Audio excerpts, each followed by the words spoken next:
సంక్షేమం.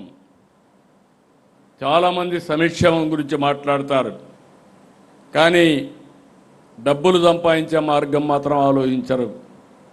నేను అందుకే చెప్పాను, అభివృద్ధి చేయకుండా ఆదాయాన్ని పెంచకుండా ఉండే వ్యక్తులకి సంక్షేమాన్ని ఇచ్చే అర్హత లేదు. అప్పులు చేసి సంక్షేమం ఇవ్వడం కాదు, అభివృద్ధి చేసి సంక్షేమాన్ని ఇవ్వడం తెలుగుదేశం పార్టీ ఆలోచన. అందుకే మళ్ళీ అందరికీ గుర్తు చేస్తున్నా, మొదలు తారీఖు వస్తే నాకు గుర్తొచ్చేది పేదల సేవలో. మన మైండ్లో 24 గంటలు ఉండాలి. దానికోసం అనేక కార్యక్రమాలు మీరు తీసుకుని, తల్లికి వందనం, శ్రీశక్తి, దీపం, అనేక కార్యక్రమాలు మనం తీసుకున్నాం. ఇంకొక పక్కన అభివృద్ధి చేస్తే సంపద పెరుగుతుంది, పేదరికం తగ్గుతుంది. అదే సమయంలో ఆర్థిక అసమానతలు కూడా పెరుగుతాయి. అందుకే ఈ ప్రభుత్వం చాలా స్పష్టంగా ఆలోచిస్తున్నారు, మన పార్టీ ఆలోచిస్తున్నాం.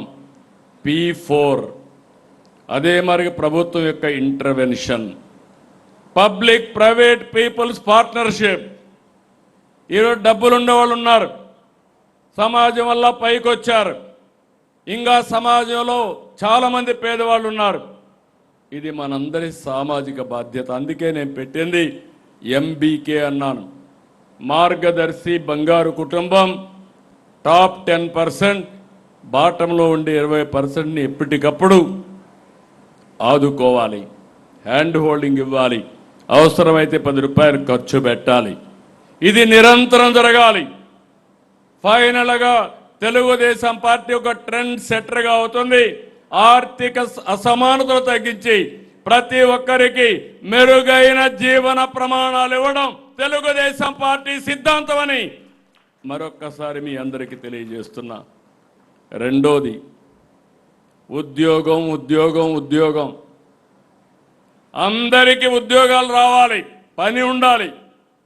దానికోసం ఇన్వెస్టర్స్లో నమ్మకం తీసుకొచ్చాం. 23 లక్షల ఉద్యోగాల కోసం ముందుకెళ్ళాం. దేశంలో ఒక్క ఏడాదిలో ఆంధ్రప్రదేశ్కి 25.3% పెట్టుబడులు వచ్చాయంటే అది ఈ ప్రభుత్వం యొక్క నమ్మకం, విశ్వాసం ఈ ప్రభుత్వం పైన చెప్పి కూడా నేను మీకు తెలియజేస్తున్నా. సైనింగ్ ఏదో MOUలు కాదు, గ్రౌండింగ్, ఓపెనింగ్ అన్ని డేట్లు ఫిక్స్ చేస్తున్నాం. మాటలు చెప్పడం లేదు, చేష్టల్లో చూపిస్తాం. 36 రోజుల్లో 5th జనరేషన్ ఫైటర్ జెట్ పుట్టపర్తికి తీసుకొచ్చామంటే అది Telugu Desam party speed of doing business. సంవత్సరాలు కాదు, డికేడ్స్ కాదు, గంటలు, రోజులు లెక్క పెట్టుకుంటూ ముందుకు పోతున్నాం. ఇంకో పక్క 1 ఫ్యామిలీ 1 ఆంటర్‌ప్రెన్యూర్.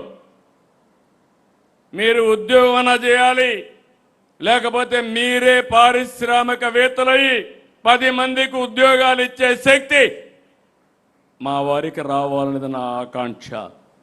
ఒకటి కాదు, గ్రీన్ ఎనర్జీకి పోతున్నాం. ఇంకొక పక్క పోర్ట్ లెడ్ ఇండస్ట్రీ. సుదీర్ఘమైన తీర ప్రాంతం ఉంది, ఎగుమతులకు అనుకూలమైన ప్రాంతం. దీన్ని ఉపయోగించుకుంటే బ్రహ్మాండంగా ముందుకు పోతాం. టూరిజం బ్రహ్మాండమైన ప్లేస్లు ఉన్నాయి, అలాంటి టూరిజానికి ప్రాధాన్యత ఇస్తాం.